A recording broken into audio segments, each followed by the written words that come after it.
തികച്ചും യാദൃശികമായിട്ടാണ് എൻ്റെ ഒരു സുഹൃത്ത്, എൻ്റെ ഗ്രാമത്തിലെ എൻ്റെ ജന്മസ്ഥലത്തെ ഒരു സുഹൃത്ത് എന്നെ കാണാൻ വന്നു. വെറുതെ വന്നതാണ്. ഇങ്ങനെ സംസാരിച്ച് വന്ന കൂട്ടത്തിൽ ഹരിവരാസനത്തിലൊക്കെ എത്തി. അപ്പോഴാണ് സാർ ഹരിവരാസനം ആരാണ് എഴുതിയതെന്നൊക്കെ എന്നോട് ചോദിച്ചു. അപ്പോൾ എനിക്കതറിയില്ല. ഞാൻ പക്ഷേ അതങ്ങ് വിട്ടു. പക്ഷെ പിന്നെ എൻ്റെ മനസ്സ് പറഞ്ഞു അത് ഹരിവരാസനം എഴുതിയത് ആരെന്ന് അന്വേഷിക്കണം. അങ്ങനെയാണ് ഞാനൊരു അന്വേഷണമൊക്കെ നടത്തിയപ്പോൾ ഒരു റിപ്പോർട്ട് എൻ്റെ കയ്യിൽ കിട്ടുന്നത്. ആ റിപ്പോർട്ട് അനുസരിച്ച് കുളത്തൂർ അയ്യരാണ് എഴുതിയതെന്നൊരു വാദം വന്നു. അവസാനം അത് തിരുവനന്തപുരത്ത് നിന്ന് ഇറക്കിയിട്ടുള്ള ഒരു ചാലയിൽ നിന്ന് ഇറങ്ങിയ ഒരു മാഗസിനിൽ അദ്ദേഹത്തിൻ്റെ പേര് വെച്ച് അത് വന്നു. പക്ഷെ അദ്ദേഹത്തിൻ്റെ സമ്പാദനമെന്നാണ് കിടന്നത്. അപ്പോൾ അത് വീണ്ടും ചർച്ചയായി. എന്നിട്ട് പുന്നക്കാട് കോണത്ത് ജാനകി അമ്മ എന്ന പത്മകുമാറിൻ്റെ അമ്മൂമ്മയായി വരുന്ന, മുറയിൽ അമ്മൂമ്മയായി വരുന്ന അച്ഛൻ്റെ അമ്മയുടെ അച്ഛൻ്റെ സഹോദരി, അങ്ങനെ ഒരു ബന്ധമാണ് വരുന്നത് ഈ ജാനകി അമ്മ എന്ന് പറയുന്നത്. കുറേ തലമുറ ബേക്കിലുള്ളതാണല്ലോ. അവർ അയ്യർ കുടുംബമായിരുന്നു. അവരുടെ വേളി വിഭാഗത്തിൽപ്പെട്ട, അന്ന് ഈ പല വേളികളൊക്കെ കഴിക്കാമല്ലോ, അങ്ങനെ വന്ന ഒരു വിഭാഗത്തിൽപ്പെട്ട ആളാണ്. ഒരു നായർ സ്ത്രീയിൽ വനിതയിലുണ്ടായ മക്കളുടെ പരമ്പരയായിട്ടാണ് പത്മകുമാർ വന്നത്. അത് അന്നത്തെ ഒരു കാലഘട്ടത്തിൽ ചരിത്രമാണ്. അത് പറയാനല്ല ഞാൻ ഈ വീഡിയോ ചെയ്യുന്നത്. പക്ഷെ അത് ചെയ്ത് പിന്നെ ഈ നമ്മുടെ ഹരിവരാസൻ ആരെഴുതി എന്നതിനെ സംബന്ധിച്ച് ഞാൻ വീഡിയോ ചെയ്തപ്പോൾ അത് വളരെയധികം ആളുകൾ കാണുകയും വളരെ പെട്ടെന്ന് തന്നെ അത് ഒരു ദിവസം കൊണ്ട് തന്നെ വൈറലാവുകയും ചെയ്തു. അപ്പോഴാണ് അമ്പലപ്പുഴ ഭാഗത്തുള്ള വേറെ 1-2 പേർ എന്നെ വിളിച്ചു. പല ആളുകളും എനിക്ക് പല വിവരങ്ങൾ അയച്ചു തന്നു. അതിൽ അമ്പലപ്പുഴ മാത്രമല്ല, വേറെ പല ആളുകളും എനിക്ക് ഒരുപാട് വിവരങ്ങൾ അയച്ചു തന്നു. അക്കൂട്ടത്തിൽ എനിക്ക് ഏറ്റവും ആധികാരികമായി തോന്നിയ ഒരു വിവരം, ഹരിഹര സദാഷ്ടകം എന്ന പേരിൽ ഞാൻ ഈ ഹരിഹര സദാഷ്ടകം എന്ന പേരിലുള്ള 1959 ഉദയ പ്രസ് ചേർപ്പുളശ്ശേരിയിൽ നിന്ന് അടിച്ചിട്ടുള്ള 25 നയാ പൈസ ഉള്ള ഒരു പുസ്തകം. അത് ഈ ഹരിഹരാസനത്തിന്റെ ഒരു വ്യാഖ്യാനം ഒരാൾ എഴുതിയിരിക്കുന്നതാണ്. എഴുതിയയാളുടെ പേര് TVN ഭാഗവതാരാമം എന്നാണ് ഉള്ളത്. അപ്പൊ ഈ TVNന്റെ ഫുൾ പേര് എനിക്ക് അറിയില്ല. എന്തായാലും പുസ്തകത്തിന്റെ കോപ്പി എനിക്ക് ലഭിച്ചിട്ടുണ്ട്. ആ പുസ്തകത്തിൽ പറയുന്ന അനുസരിച്ച് വളരെ രസകരമാണ്. അടുത്ത ടിസ്റ്റിലേക്ക് ശബരിമല പോകുന്നു.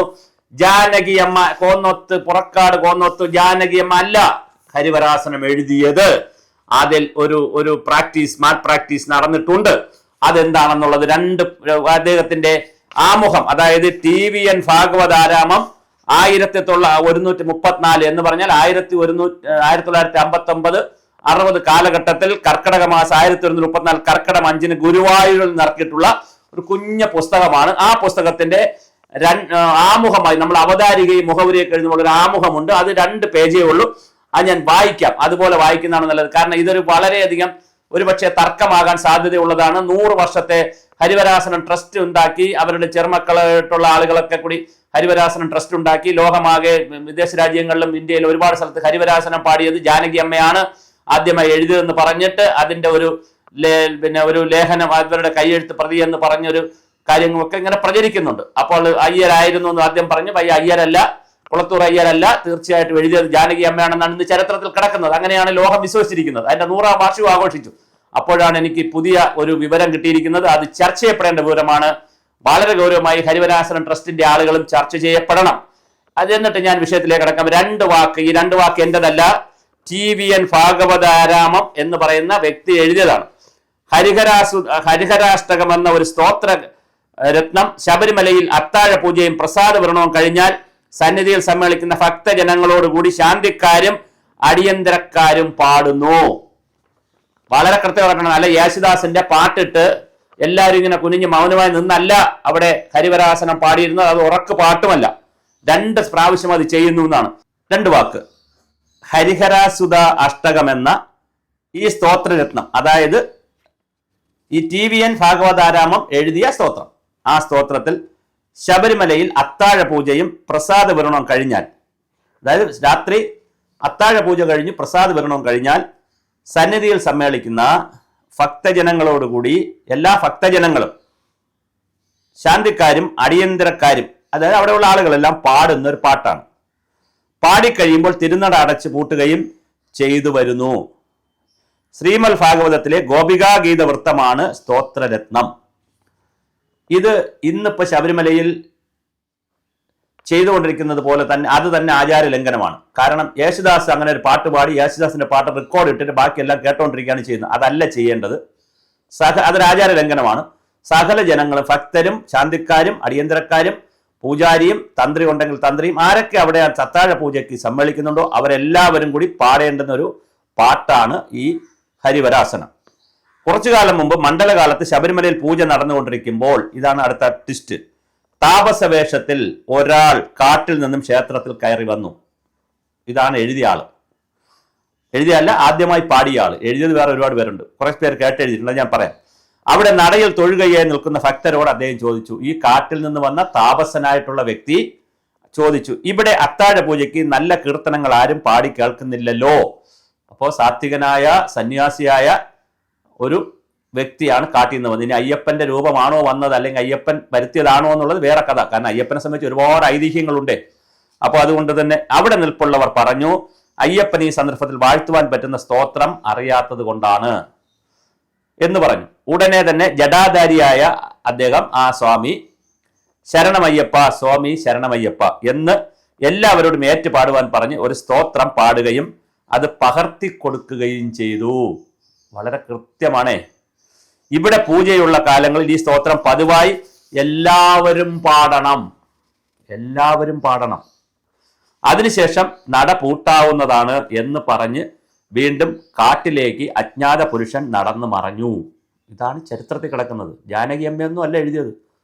ഇത് ഇദ്ദേഹം, ഈ സന്യാസി അല്ലെങ്കിൽ സ്വാമി, ഈ അജ്ഞാതൻ, ഈ സാത്തകൻ, അത് അയ്യപ്പൻ തന്നെയെന്ന് വെച്ചോളൂ, എഴുതി കൊടുത്ത പാട്ട് ഒരുപാട് പേര് അന്ന് എഴുതിയെടുത്തു. അന്ന് ജാനകി അമ്മയുടെ അച്ഛനായിട്ടുള്ള അയ്യർ, മറ്റൊരയ്യർ, പാട്ടെഴുതിയ അയ്യർ, ചരിത്രത്തിൽ ചാട്ടെഴുതി എന്ന് പറയുന്ന അയ്യരല്ല, മറ്റൊരയ്യർ അവിടെ വെളിച്ചപ്പാടായിട്ടും പൂജ നടത്താനായിട്ടും ഉണ്ടായിരുന്നു.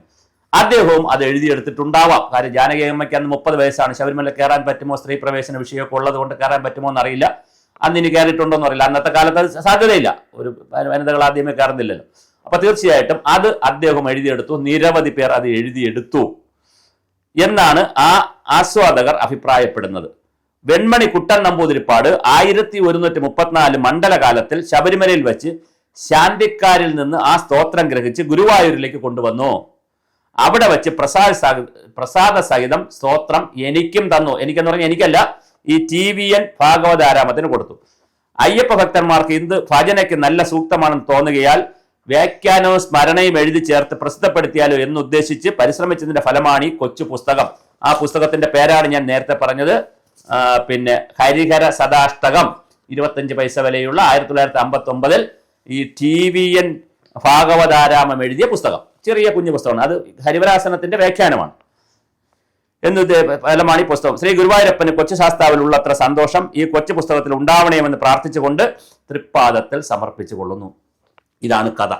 ഈ കഥയെയാണ് ഇങ്ങനെ അജ്ഞാതനായ അയ്യപ്പസ്വാമി തന്നെ നേരിട്ട് വന്ന് പറഞ്ഞു കൊടുത്തു എന്ന് വിശ്വസിക്കപ്പെടുന്ന ഒരു കവിത, അല്ലെങ്കിൽ ഒരു ഗാനം, ഒരു ഉറക്ക് പാട്ട്, അല്ലെങ്കിൽ അത്താഴ പൂജ സമയത്ത് ചൊല്ലുന്നൊരു പാട്ട്, അത് എഴുതിയെടുത്തവര് പലരും എഴുതിയെടുത്തു. കുളത്തൂർ അയ്യരും എഴുതിയെടുത്തിട്ടുണ്ട്. അദ്ദേഹം അതുകൊണ്ടാണ് സമ്പാദനം എന്ന് വെച്ചത്. ജാനകി അമ്മയുടെ അച്ഛനും എഴുതിയെടുത്തു. അദ്ദേഹം അത് വീട്ടിൽ കൊണ്ടുപോയി ജാനകി അമ്മ അത് പകർത്തി എഴുതി വെച്ചിട്ടുണ്ടാവും.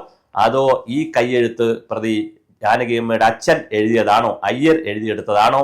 ഇപ്പൊ ഒരു കയ്യെഴുത്ത് പ്രതിയും കറങ്ങുന്നുണ്ട് ചാനലുകൾ, ഈ നേരത്തെ ഇതുമായി ബന്ധപ്പെട്ട ലേഖനങ്ങളിലൊക്കെ. ആ പ്രതി എഴുതിയത് ആരാണ്? അത് ജാനകി അമ്മയുടെ അച്ഛൻ അയ്യരായിട്ടുള്ള വെളിച്ചപ്പാടും പോറ്റിയൊക്കെ ആയിരുന്ന, പൂജ നടത്തിയിരുന്ന അദ്ദേഹം എഴുതിയെടുത്തുകൊണ്ട് വന്നതാണോ? അതോ അദ്ദേഹം കൊണ്ടുവന്നതിന് ശേഷം ജാനകി അമ്മ വീണ്ടും അത് സ്വന്തം കൈപ്പടയിൽ എഴുതി ബുക്കിൽ, ഡയറിയിലൊക്കെ സൂക്ഷിച്ചതാണോ? എന്തായാലും ചരിത്രം പറയുന്നത് ജാനകി അമ്മ അല്ല ഈ പാട്ട് എഴുതിയിട്ടുള്ളത് അയ്യപ്പൻ നേരിട്ട് തന്നെയാണ്. ഒരു അജ്ഞാതനിലൂടെ വന്നാണ് എഴുതിയിരിക്കുന്നത്.